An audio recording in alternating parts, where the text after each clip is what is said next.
How to fix Viber message not sending. There are various reasons for why this error may occur. First, check that your internet connection is stable.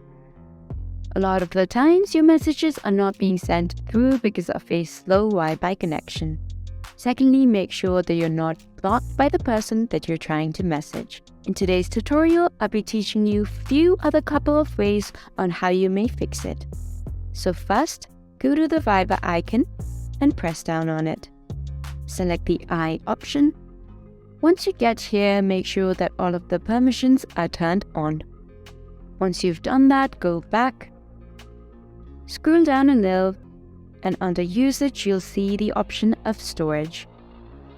Now clear your cache and check on the update of your message.